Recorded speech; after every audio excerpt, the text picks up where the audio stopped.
Capítulo 3: Os Arcontes e a Grande Guerra de Orion.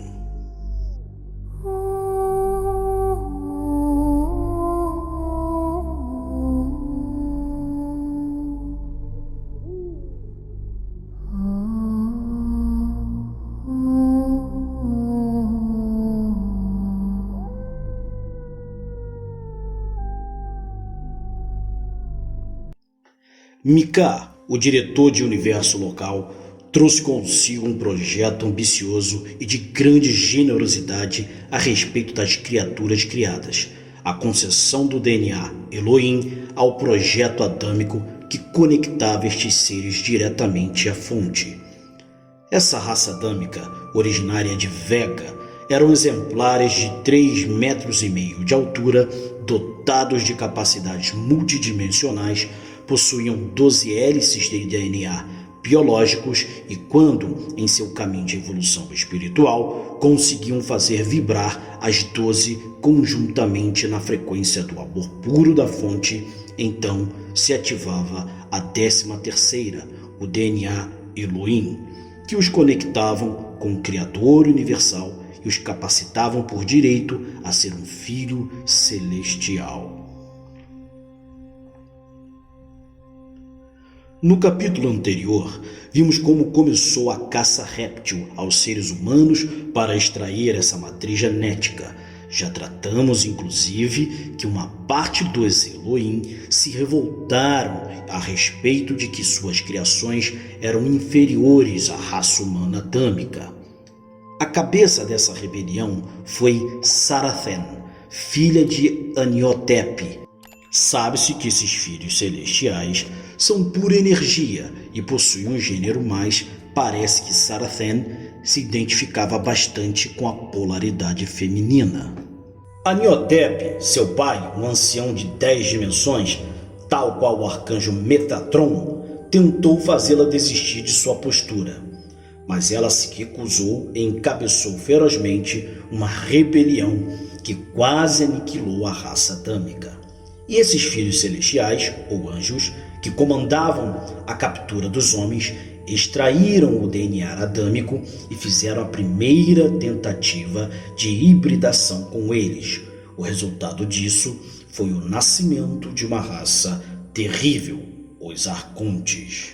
Essa raça era uma raça etérica que vampirizava psiquicamente outras raças, criando caos e alimentando-se das emoções mais densas, tais como vingança, ódio, sede de poder, sadismo, magia negra, etc. As raças reptilianas foram alvos fáceis dessas entidades arcontes, dado a sua ambição territorial e de dominação, alimentando-se de sua energia psíquica ectoplasmática, ou seja, de suas baixas vibrações. Essas criaturas nasceram e se espalharam pelos mundos reptilianos. A sociedade dos Arcontes foi estruturada em castas para manter o controle na mão de poucos através dos dogmas religiosos, uma sociedade inflexível. Desenvolveram tecnologias para manter as almas controladas e, quando morriam, apagavam suas memórias para mantê-las presas em seus níveis de castas. Uma vez tendo dominar a galáxia de Arcones, começaram a invadir a de Andrômeda. Essa é uma galáxia de grande diversidade que viviam em harmonia por não haver grandes conflitos. Não haviam desenvolvimento de tecnologias de guerra e tampouco possuíam uma organização militar. Para os Arcontes foi relativamente fácil introduzir-se psiquicamente nas raças andromedanas e armar o caos, guerras e outros sofrimentos. Além do mais, possuíam tanto tecnologia física quanto etérica, proveniente da Confederação Galáctica, cedida pelos filhos celestiais desertores.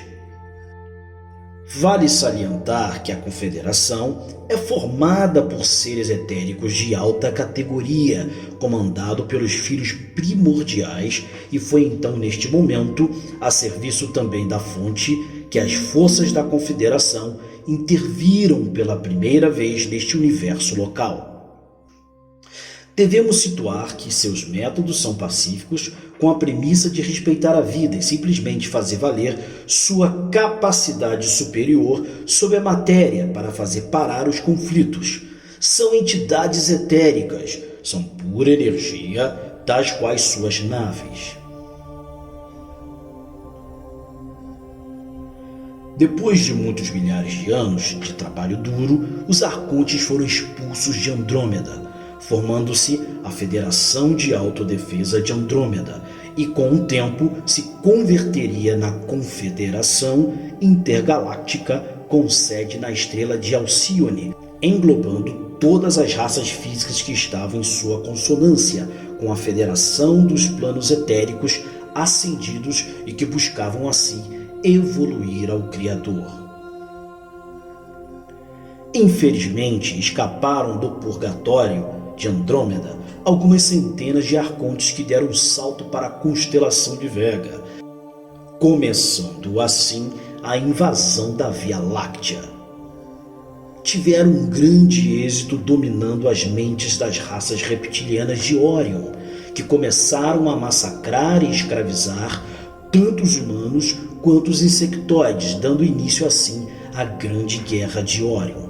Nos falta informação para enquadrar temporalmente a todos esses eventos, mas desde já sabe-se que eram tempos muito antigos, inclusive muito antes da formação da própria Terra. O conflito se estendeu por muitos milhares de anos, afetando territórios da Federação de Sírios e a Pacífica Arcturus, com a destruição e genocídio de vários dos seus mundos e sim, uma larga lista de quadrantes do nosso universo local foram afetados nessa segunda fase do conflito. Nesta última ramificação da Grande Guerra de Orion, foi na constelação das Pleiades.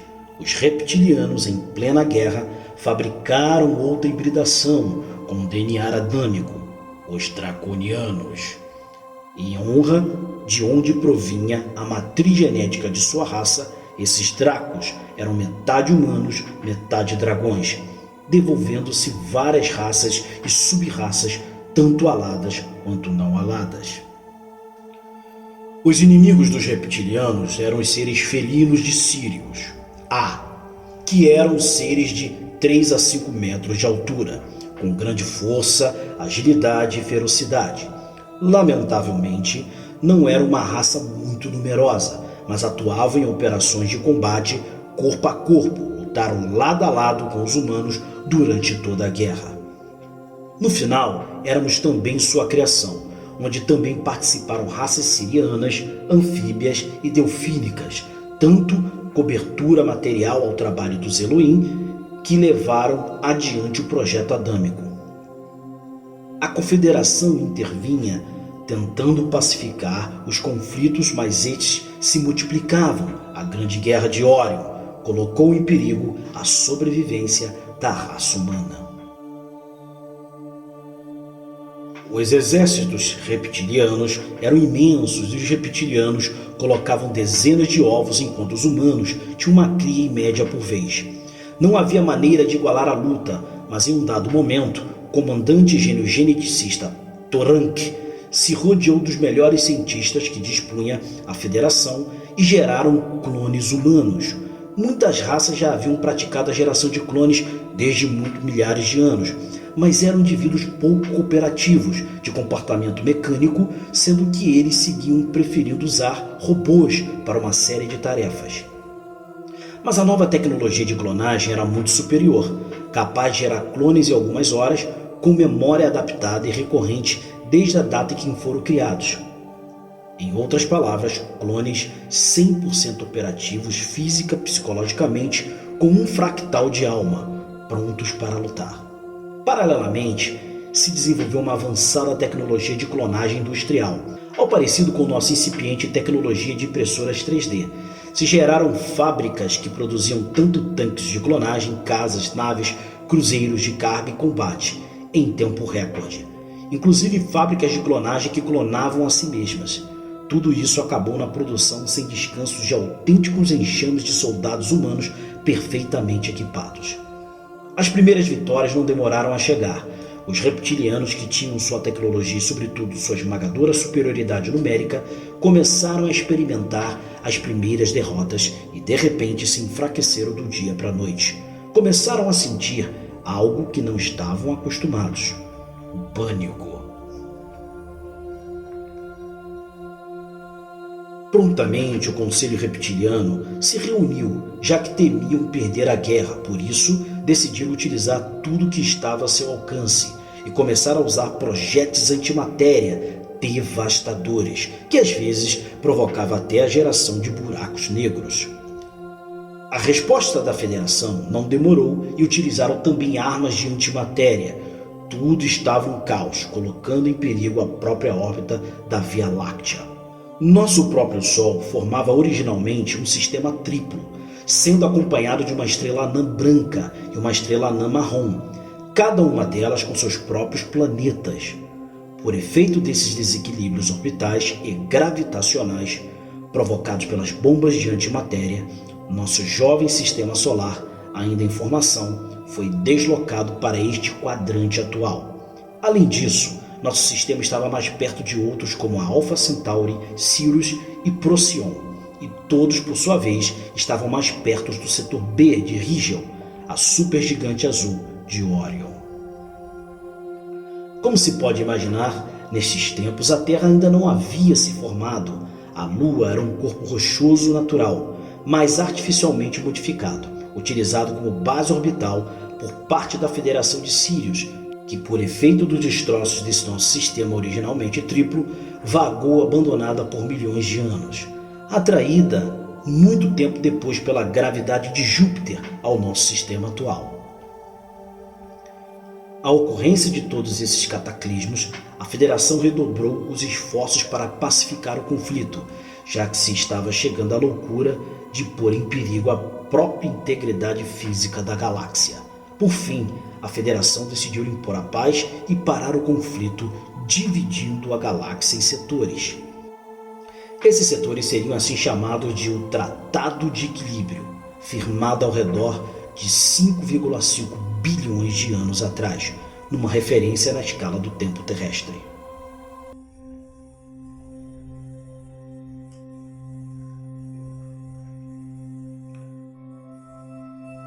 Bom, pessoal, seguidor, seguidora, terminamos aqui o terceiro capítulo, que foi muito gratificante.